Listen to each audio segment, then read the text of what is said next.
आज का पैसेज जो हम जिसके द्वारा हम डिवोशंस करने वाले हैं वो 2 टिमोथी चैप्टर 3 वर्सेस 10 to 17। एक आगेवान और पवित्र शास्त्र के प्रति वफादारी, एक आगेवान और वफादार होना।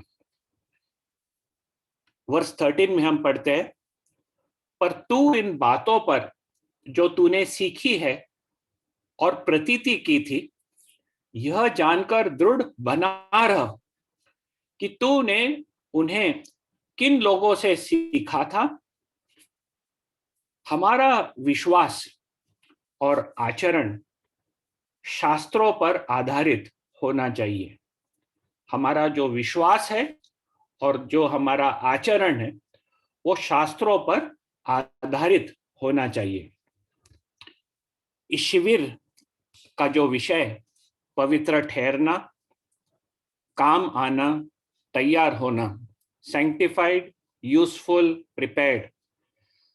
आज हम तैयार होना, प्रिपेयर्ड विषय पर विचार करेंगे। जब हम 2 टिमोथी का पूरा किताब देखते हैं, ये किताब का संदर्भ यह है कि पॉल की कुछ समय में मृत्यु होने वाली है और सुसमाचार के बारे में वो चिंतित है, क्योंकि उसकी जिम्मेदारी उसने ली थी।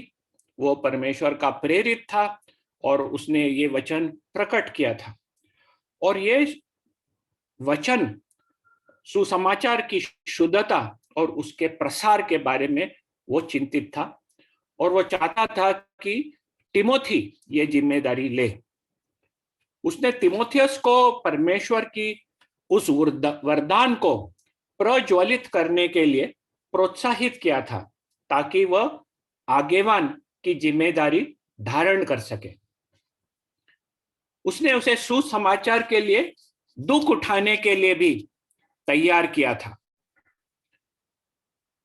बाद में हम देखते हैं कि सुसमाचार की रखवाली करने की बड़ी जिम्मेदारी पर उसने टिमोथी को प्रकाश डाला था। पॉल ने उस बहुमूल्य सुसमाचार के रखवाली के लिए टिमोथी को कहा था कि कौशल और व्यवहार दोनों के मामले में उचित रूप से टिमोथी सिद्ध होने की आवश्यकता को उसने सामने लाया। अब वह तिमोथियस को जीवन को बदल देने वाला सुसमाचार के प्रति विश्वास योग्य या दृढ़ रहने के लिए प्रोत्साहित कर रहा है, ताकि तिमोथी इस सुसमाचार पे दृढ़ रहे।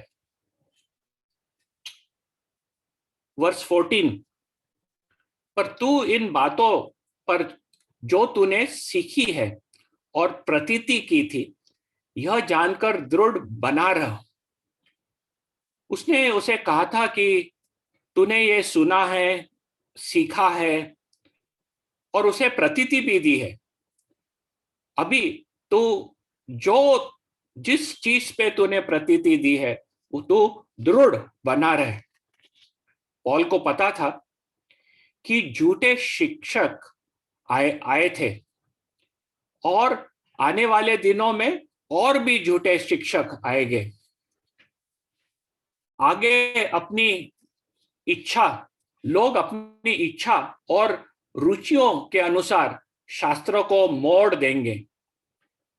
पॉल तिमोथियस को प्रोत्साहित करता है, जिस पर वह विश्वास किया था उस पर वह दृढ़ बना रहे, ताकि जो झूठे शिक्षक है जो भी वो करे, परमेश्वर का वचन हमेशा सुरक्षित रहे और वो उसका प्रसार हो सके। आज हम पवित्र शास्त्र के बारे में 3 पहलुओं को के वचन में से देखेंगे। एक तो पवित्र शास्त्र प्रामाणिक है। दूसरा हम देखेंगे कि पवित्र शास्त्र हमारे जीवन को प्रभावित करता है। और तीसरा, पवित्र शास्त्र यह आज्ञा पालन की मांग भी करता है। तो आप पहले देखेंगे कि पवित्र शास्त्र प्रामाणिक है। एक उदाहरण लेंगे, सोना खरीदने का। यदि आपको सोना खरीदना हो तो आप सोना कहां से खरीदेंगे? क्या आप एक प्रोविजन स्टोर से खरीदेंगे जो आपको 50% छूट पर बेचता है? नहीं ना। आप जानेंगे कि ये सोना है कि पित्तल है, कि चांदी के ऊपर सोने का पानी डाला हुआ है। आप एक प्रतिष्ठित दुकान में जाएंगे जो प्रामाणिक हो। क्यों? क्यों आप चाहते हैं कि जो आप खरीद रहे वो प्रामाणिक रहे, ऑथेंटिक रहे। प्रामाणिक का मतलब यह है कि हकीकत के आधार पर विश्वास के योग्य, जो भी हकीकत है, जो भी फैक्ट्स है, वो फैक्ट्स हमें हमारा विश्वास योग्य हो सकता है। वह जो होने का वादा करता है वही है। जब वो बोलता है कि ये सोना है तो सचमुच में सोना है और पित्तल नहीं है। परमेश्वर का वचन प्रामाणिक है क्योंकि परमेश्वर उसका स्रोत है।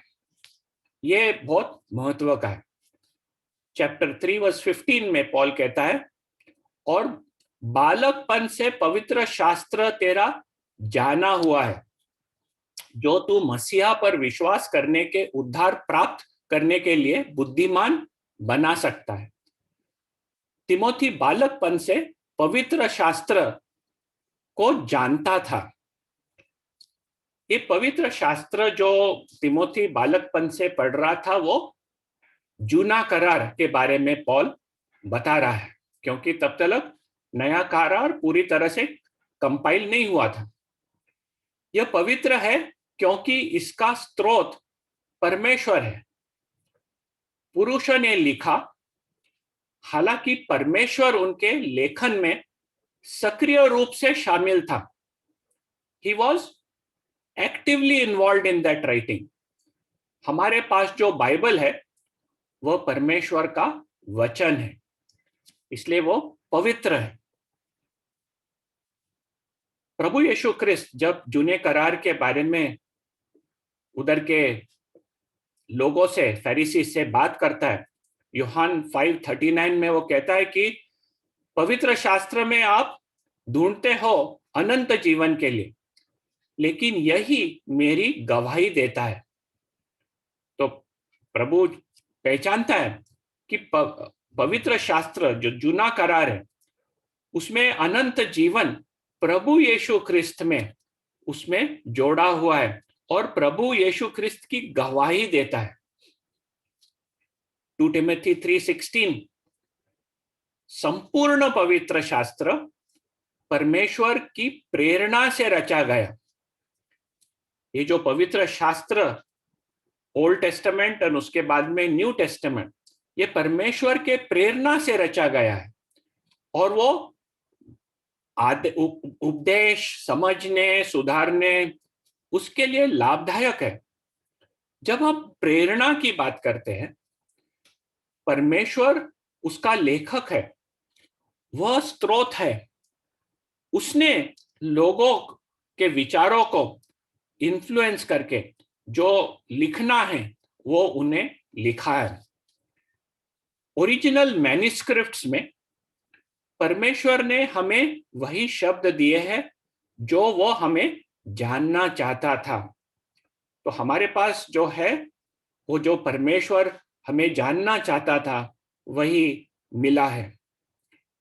2 पीटर चैप्टर 1 वर्स 21 में पतरस बहुत अच्छे से लिखता है, क्योंकि कोई भी भविष्यवाणी मनुष्य की इच्छा से कभी नहीं हुई, पर भक्त जन पवित्र आत्मा के द्वारा उभारे जाकर परमेश्वर की ओर से बोलते थे। तो भक्त जन लिख रहे थे, लेकिन ये भक्त जन जब लिख रहे थे वो पवित्र आत्मा के द्वारा उभारे जा रहे थे और परमेश्वर की ओर से वे बोल रहे थे। हम इसके ऊपर हमारा पूरा भरोसा रख सकते हैं। ये भरोसेमंद है हमारे पास। पवित्र शास्त्र प्रामाणिक है क्योंकि अधिकृत स्रोत से हमें प्राप्त हुआ है। ऑथराइज्ड सोर्स से हमें पवित्र शास्त्र मिला है।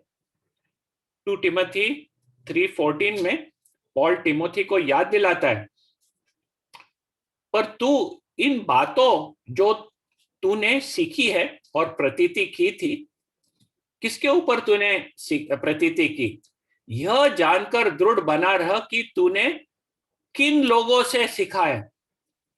जो लोग तुझको ये सिखाए हैं, ये जानकर तू दृढ़ बना रहे। पॉल ज्यादा करके खुद के बारे में उसे बता रहा था।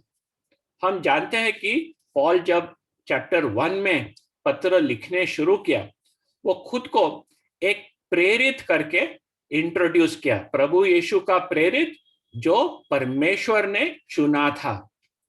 और पॉल यीशु मसीह का ये जो प्रेरित है, जो परमेश्वर ने चुना, वह तिमोथी को सिखाया। तो तिमोथी को जो मिला है वो उसको एक अधिकृत स्रोत से मिला है, from N authorised source. Paul एक अधिकृत स्रोत था। ये हम एक्ट्स चैप्टर 9 में पढ़ते हैं, 15वें वचन में, जो हमने पहले भी देखा है कि किस तरह जब पॉल दमिश्क में अंधा बैठा था, तब प्रभु यीशु ख्रिस्त अननियास को कहता है कि तू जा, पॉल को मिल, क्योंकि ये मेरा नाम प्रकट करने के लिए चुना हुआ पात्र है। ये मेरा नाम प्रकट करने के लिए चुना हुआ पात्र है, जो अन्य जातियों और राजाओं और इजराइल के सामने मेरा नाम प्रकट करेगा। उन्होंने अपनी दूसरे रीत से, जो ओल्ड टेस्टामेंट है, उसका इनिशियल लर्निंग तिमोथी ने अपने दादी लोइस और माता यूनिस से शास्त्र सीखा था, और ये विश्वसनीय व्यक्ति थे। तिमोथियस ने जो सीखा था उस पर वो पूरा भरोसा कर सकता था, क्योंकि जिन लोगों से उसने इसे प्राप्त किया था वे भरोसामंद थे। आपके हाथ में जो शास्त्र है वो प्रामाणिक है।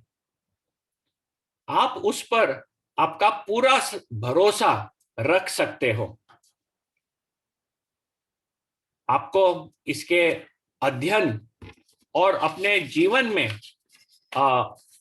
अनुप्रयोग के लिए स्वयं को समर्पित करने की आवश्यकता है। उसको स्टडी करिए, और आप स्टडी करने के बाद जो आप शिक्षण मिलता है उसको आप आपके जीवन में लागू कर सकते हो। शास्त्र आपके पास जो है वो प्रामाणिक है, लेकिन आपको शास्त्र की सही व्याख्या करने के लिए खुद को समर्पित करना आवश्यक है। इस उद्देश्य के लिए आप जो इंडक्टिव बाइबल स्टडी आपको सिखाया जाता है, ये एक बहुत ही उपयोगी तरीका है जिससे आप शास्त्र को अच्छे से सीख सकते हैं, उसका व्याख्यान कर सकते हैं और आपके जीवन में उसे लागू कर सकते हैं। ये सीखना बहुत महत्व का है, क्योंकि इसे सही ढंग से आप समझेंगे तो आप झूठे शिक्षा या को पहचान सकेंगे। काफी जन झूठी शिक्षा सिखाता है, फॉल्स टीचर्स, फॉल्स डॉक्ट्रिन्स। तो जब फॉल्स डॉक्ट्रिन्स आपके सामने आया, जैसे कि जेहोवाज विटनेसेस का कोई आके आपको कुछ सिखाने ट्राई करा, तो आप तुरंत पहचान जाएंगे कि ये गलत है और उसका खंडन कर सकते हैं। You can refute the false teaching, और ये बहुत इंपॉर्टेंट है। नहीं तो कोई भी हमें गलत शिक्षण आके देगा और हम सिर्फ सुनते बैठेंगे और ऐसे लगेगा हाँ वो भी ठीक लग रहा है। नहीं, हमारा परमेश्वर के वचन के ऊपर सही शिक्षण हो और हम हमारे जीवन में उसे लागू करें, तो तुरंत हम झूठे शिक्षा को पहचान जाएंगे। जब तुम किसी से कोई उपदेश सुनते हो तो बेरियन क्रिश्चियंस की तरह बनो, जो शास्त्रों में वापस गए और जांचे कि जो पढ़ाया जा रहा था वो शास्त्रों के अनुसार था या नहीं। तब उन्हें विश्वास हुआ। तो पॉल जब बेरियन क्रिश्चियंस को बता रहा था, सुसमाचार सुना रहा था, वे जाके शास्त्र को वापस चेक किए और जब वे जाने कि पॉल शास्त्र के अनुसार सिखा रहा था, वे स्वीकार किए। जब आप YouTube पे या WhatsApp पे या पुलपिट से संदेश जब सुनते हो तो इस रीति से आपको शास्त्र के साथ तुलना करना है। जो भी आप सीखे, जो भी आप सुने, उसको शास्त्र के साथ तुलना करना है। शास्त्र के अनुसार हो तो आपको उसे स्वीकारना है, शास्त्र के अनुसार नहीं हो तो आपको उसको नकारना है। हम देखें कि किस तरह परमेश्वर का वचन प्रामाणिक है, क्योंकि वो परमेश्वर उसका स्रोत है और अधिकृत स्रोत से हमें प्राप्त हुआ है। आगे बढ़ के देखेंगे कि परमेश्वर का वचन हमारे जीवन को प्रभावित भी करता है। ये सिर्फ सही नहीं है, लेकिन हमारे जीवन में एक परिवर्तन लाता है। एक उदाहरण दूं कि जब आप एक मोटर कार खरीदते हो तो उसके साथ एक पुस्तिका भी आती है। यह निर्माता द्वारा तैयार किया जाता है, जो कार को पूरी तरह से जानता है, जिसने कार को डिजाइन किया है, वो एक ओनर्स मैनुअल भी देता है, जिसमें सब कुछ ठीक से लिखा हुआ रहता है। परमेश्वर हमारा निर्माता है। बाइबल हमारी उपयोगकर्ता पुस्तिका है, क्योंकि परमेश्वर हमें पूरी तरह से जानता है।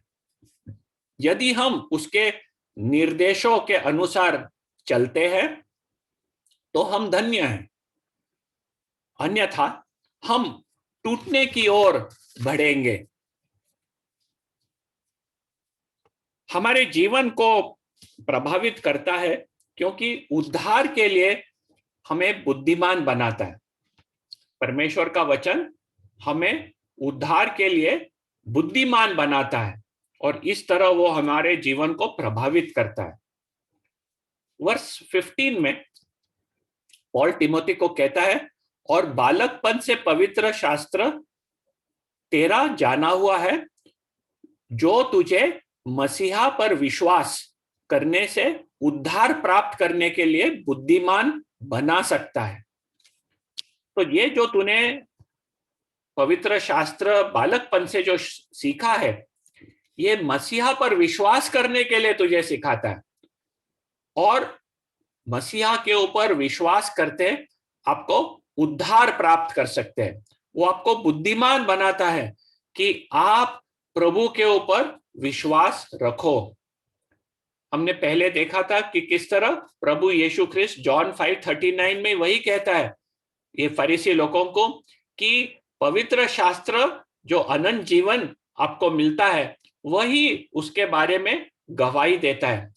तो हम देखते हैं कि किस तरह शास्त्र पढ़ने से, शास्त्र का प्रचार करने से ये लोगों को उद्धार के लिए बुद्धिमान बनाता है।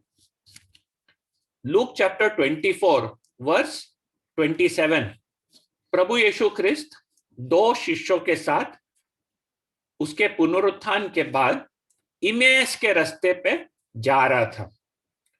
तब उसने मूसा से और सब भविष्यद्वक्ताओं से आरंभ करके सारे पवित्र शास्त्रों में से अपने विषय में की बातें का अर्थ उन्हें समझा दिया। उसने शास्त्र खोला और जो भी उसके शास्त्र में से उसे बताया कि किस तरह मूसा और भविष्यवक्ताओं ने प्रभु यीशु ख्रिस्त के बारे में, उसके मृत्यु के बारे में, उसके जी उठने के बारे में क्या सिखाया है, ये प्रभु ने उन्हें बताया। पुराना नियम प्रभु यीशु मसीह की ओर इशारा करता है और हमारे लिए उसके पूर्ण किए गए कार्य में विश्वास के द्वारा हम उद्धार प्राप्त करते हैं। आप पुराना नियम भी जब पढ़ेंगे तो आपको प्रभु यीशु ख्रिस्त के तरफ वो पॉइंट करेगा, और जब आप प्रभु के ऊपर विश्वास करेंगे तब उद्धार पाएंगे। जब आप प्रचार करते हो तब ये जानना महत्व का है कि ओल्ड टेस्टामेंट, न्यू टेस्टामेंट दोनों परमेश्वर का वचन है और वो प्रभु यीशु ख्रिस्त के तरफ पॉइंट करता है, जिसके द्वारा हमें उद्धार मिलता है। जब हम उद्धार के बारे में बात करते हैं, उद्धार के 3 भाग है और तीनों भाग के ऊपर वो हमें बुद्धिमान बनाता है।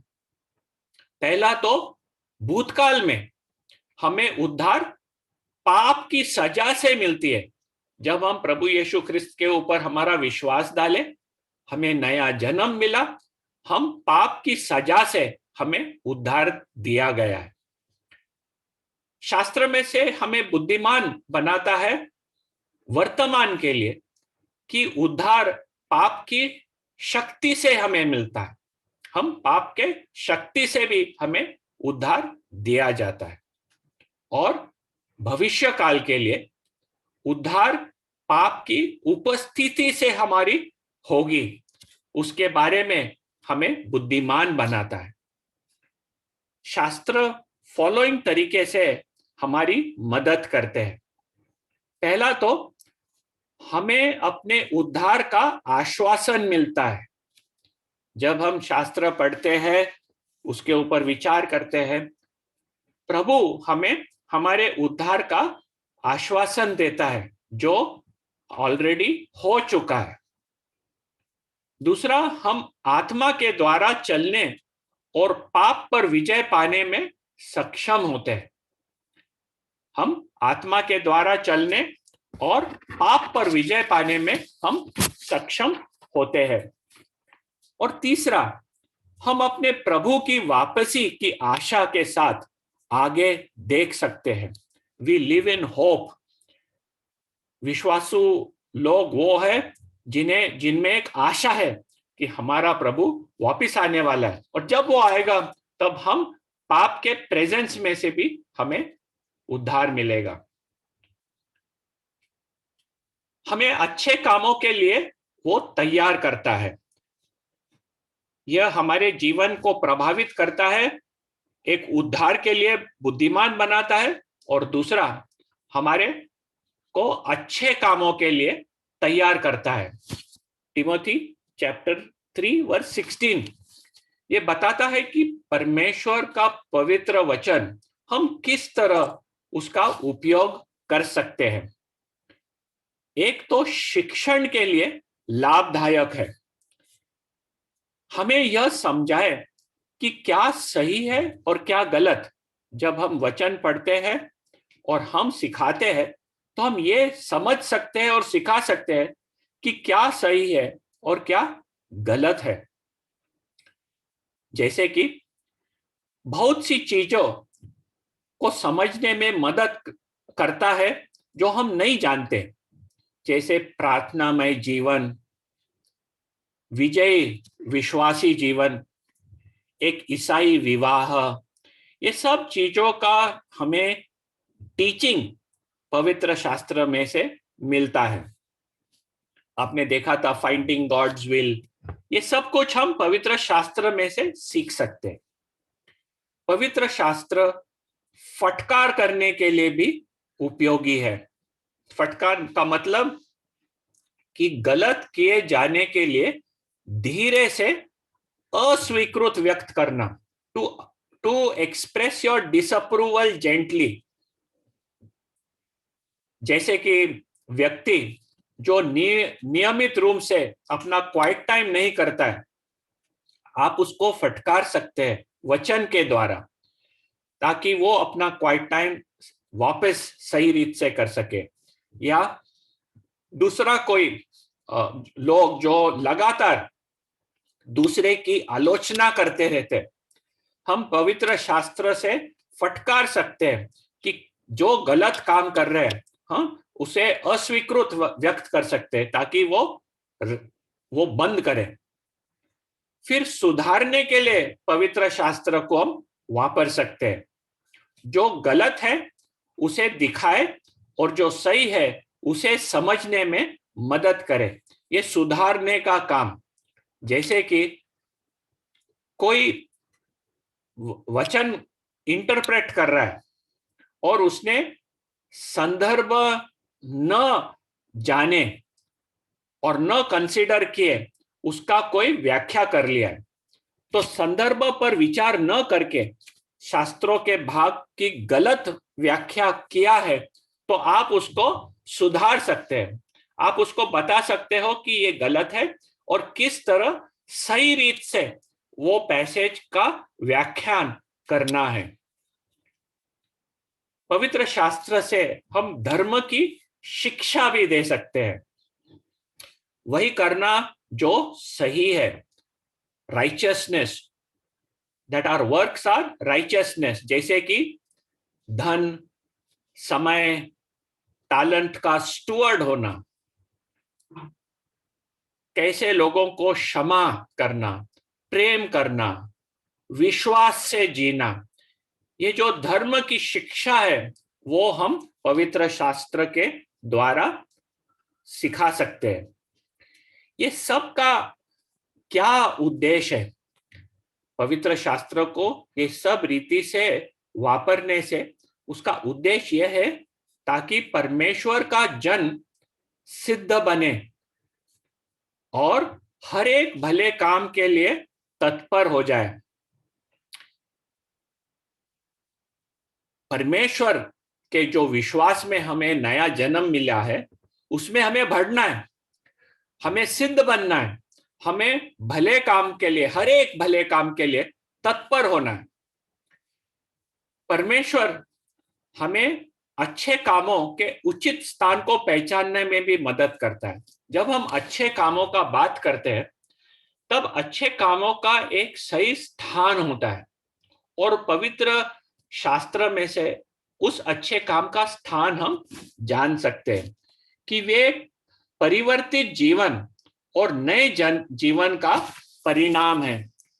हम ये नहीं देखते हैं कि अच्छा काम करने से हम परमेश्वर को प्रसन्न करेंगे ताकि परमेश्वर हमें स्वीकारेगा। नहीं, परमेश्वर हमें उसके प्यार से, उसके ग्रेस से वो हमें एक्सेप्ट करता है, जो हम विश्वास से स्वीकारते हैं। लेकिन हमारे में एक परिवर्तन हो गया है, एक नया जीवन हुआ है। वो नया जीवन हमारा अच्छे कामों में प्रकट करता है। ये फर्स्ट थेसलोनियंस चैप्टर 1 वर्स 3 में पॉल बहुत अच्छे से प्रकट करता है। और अपने परमेश्वर और पिता के सामने तुम्हारे विश्वास के काम और प्रेम का परिश्रम हमेशा स्मरण करता हूं। तो जो हमारे काम है वो विश्वास के काम है। जो नया मनुष्य हमारे में है, जो विश्वास से चलता है, ये सब विश्वास के काम है। ये जूने मनुष्य के एफर्ट के काम नहीं है। ये नए मनुष्य का जो कैरेक्टर है उसके कैरेक्टर के अनुसार एक विश्वास का काम और जो प्रेम का परिश्रम, ये अच्छे काम परमेश्वर हमारे में पैदा करता है। तो हम देखते हैं कि इस तरह पवित्र वचन हमारे जीवन को प्रभावित सही रीत से करता है। हम अपने उद्धार और उसके उद्धार के द्वारा प्रोड्यूस हुए अच्छे कार्य के लिए पवित्र शास्त्र पर पूरा भरोसा रख सकते हैं। हम जिन चुनौतियों का सामना करते हैं उसका हम पवित्र शास्त्र में से मार्गदर्शन पा सकते हैं। हमारे को बहुत सारे चुनौतियां हमारे जीवन में आती है। और जब चुनौती आती है तो इधर उधर देखने की जरूरत नहीं है, लोगों को पूछने की जरूरत नहीं, गूगल को जाके पूछने की जरूरत नहीं है। पहला चीज हमें करना है कि पवित्र शास्त्र के पास जाकर परमेश्वर से प्रार्थना करके पवित्र शास्त्र से निकालना है कि ये चुनौतियां जो हम सामना कर रहे हैं उसके बारे में पवित्र शास्त्र क्या कहता है। ये हमें मार्गदर्शन देगा हमारे जीवन के लिए। हमें शास्त्रों से प्राप्त शास्त्रों के प्रति वफादार रहने की जरूरत है और सांसारिक तत्वज्ञान के पीछे नहीं भटकना। वर्ल्डली विजडम काफी रहता है, वर्ल्डली फिलॉसफीज भी बहुत कुछ सिखाती है, लेकिन ये सांसारिक तत्वज्ञान के पीछे न पड़ के हमें परमेश्वर के वचन की तरफ वफादार रहना है। कॉलेजेस में आज कल काफी जो शिक्षण दिया जाता है, वर्ल्ड व्यूज जो बताए जाते हैं वो संसार के तत्वज्ञान के अनुसार है, उसमें परमेश्वर के लिए कोई स्थान नहीं है। लेकिन हमारा जो विश्वास है वो परमेश्वर के ऊपर है और उसके पवित्र वचन पे आधारित, इसलिए उस पे वफादार रहना हमें महत्व का है। हमें सावधान रहने की जरूरत है कि परमेश्वर के वचन से जोड़ और घटाव न करें। कभी कभी हम लोग परमेश्वर के वचन में से कुछ एडिशन कर देते हैं, कुछ सब्ट्रैक्शन कर देते हैं। सब्ट्रैक्शन वो भाग के करते हैं जो हमें लगता है कि ये तो पॉसिबल नहीं है, ये प्रैक्टिकल नहीं है, और हम उसको निकाल देते हैं हमारे विचार में से। लेकिन परमेश्वर का वचन वो परमेश्वर ने हमारे लिए दिया है, वो जानते हैं हम किस तरह डिजाइन किए है। ये गाड़ी जो बनाई है उन्होंने, वो बराबर से जानता है किस तरह वो फंक्शन होता है, और उसको हमें काटना नहीं है, उसे जोड़ना भी नहीं है। काफी लोग परमेश्वर के वचन को ओवर स्पिरिचुअलाइज कर देते, सुपर स्पिरिचुअलाइज कर देते, करके वो ऐसे खुद को पेश करना चाहते हैं कि वो परमेश्वर को बहुत डेडिकेटेड है। कोई जरूरत नहीं। जो परमेश्वर के वचन हमें सही रीत से बताता है किस तरह हमें जीवन जीना है, उसे एडिशन नहीं करना है। एडिशन करेंगे तो वचन करप्ट हो जाता है। कुछ लोग शास्त्रों को परिवर्तित करते हैं ताकि वे बहुत आध्यात्मिक और शक्तिशाली दिखाई दे, लेकिन वे सब खाली है। कोरोना जैसे साधारण सी बात बता देगी कि कितना उनका सिखाना खाली है और कितना सामर्थ्य है। देखो आंख खोल के जो शिक्षण वो देते हैं और जो रियलिटी जो होती है, किस तरह उनका जो शिक्षण है वो जो आज हालात हो रही है उसके साथ किस तरह से उसका जवाब दे सकती है। परमेश्वर का वचन हमें ये कोरोना के समय या कोई भी परिस्थिति में एक ठीक जवाब, रिस्पॉन्स देने के लिए सामर्थ्य देता है, बुद्धि देती है, ज्ञान देता है। हमने देखे कि किस तरह पवित्र शास्त्र प्रामाणिक है, वो हमारे जीवन को प्रभावित करता है। लेकिन ये पवित्र शास्त्र आज्ञा पालन की मांग भी करता है हमारे पास से। पॉल का जीवन एक आज्ञा पालन का नमूना था। पॉल के जीवन में ये आज्ञा पालन हम देखते हैं उसके विश्वास और आचरण के द्वारा। चैप्टर 3 वर्स 10,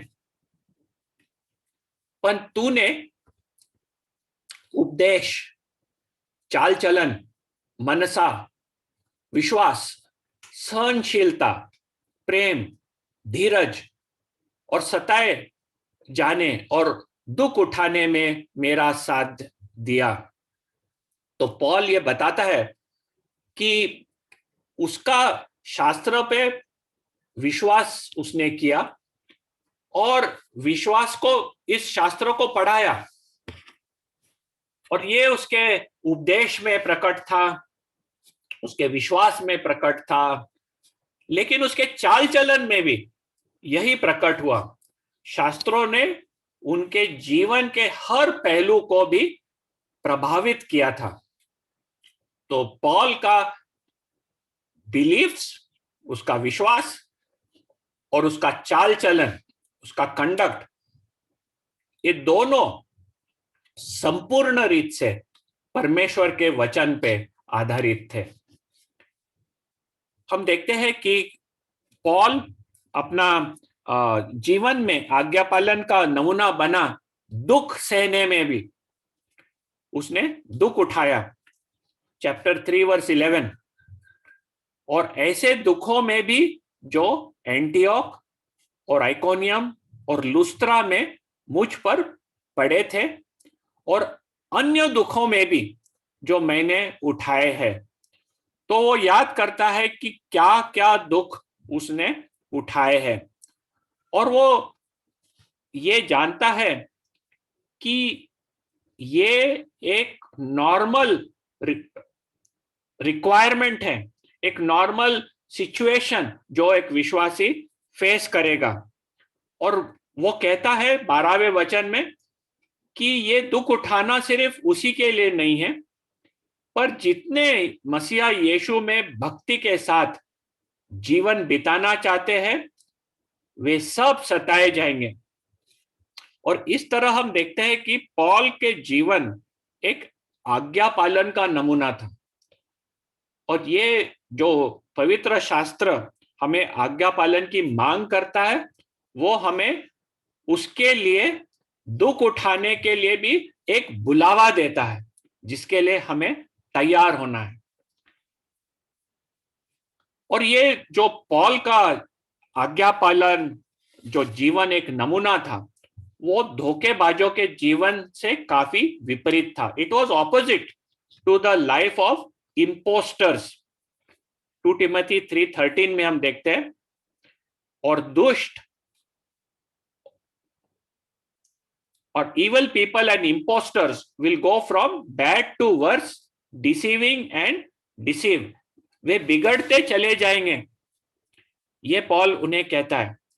तो पॉल का जीवन जो परमेश्वर के पवित्रता में बढ़ते गया, ये जो दुष्ट है और जो इम्पोस्टर्स है, ये उनका जीवन हम देखते हैं कि वो बिगड़ते चले जाता है। तो जो एक नमूना का आज्ञा पालन का जीवन है, वो जो फॉल्स टीचर्स है उनके बिल्कुल ऑपोजिट है। सिर्फ पॉल एक नमूना नहीं था, लेकिन पॉल तिमोथियस से आज्ञा पालन की आवश्यकता रखता है, वर्स 14 में। और तू इन बातों पर जो तूने सीखी है और प्रतीति की थी, यह जानकर दृढ़ बना रहे। वो तिमोथी को कहता है कि तू इसमें, परमेश्वर के वचन में दृढ़ बना रहे।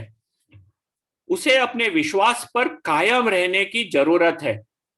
उसे डगमगाना नहीं चाहिए।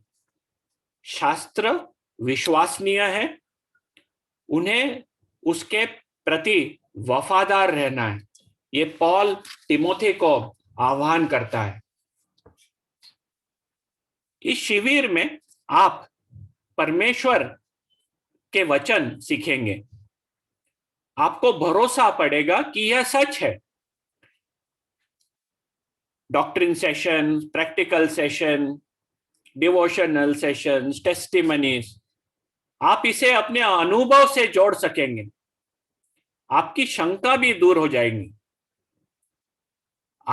आपने जो विश्वास किया है उसमें आपको जारी रहने की आवश्यकता है, इसे भूलना मत। कंक्लूजन में आपको आगेवान बनने के लिए बुलाया गया है। आपको सुसमाचार की जिम्मेदारी दी गई है। ये सुसमाचार क्या है? मसीहा यीशु में जीवन की प्रतिज्ञा। यह आपके हाथ में उपलब्ध है, वही बाइबल जो आपके पास है। यह विश्वसनीय है और यह आपको धार्मिक जीवन के लिए तैयार करता है। आपके विश्वास और आचरण को केवल शास्त्र और शास्त्र पे ही आधारित रहना जरूरी है। आपको अपने विश्वास को थामे रहने की जरूरत है और सिद्धांत की हर हवा से प्रभावित नहीं होना है। पवित्र शास्त्र के प्रति वफादारी परमेश्वर के राज्य के एक आगेवान का लक्षण है। जो परमेश्वर के राज्य का आगेवान है, जो आगेवान के लिए आपको बुलाया है, उसका लक्षण यह है कि वो पवित्र शास्त्र के प्रति वफादार रहेगा। यदि आप वचन में दृढ़ रहेंगे, तब आप हर भले काम के लिए तैयार होंगे। You will be prepared. आओ प्रार्थना करेंगे।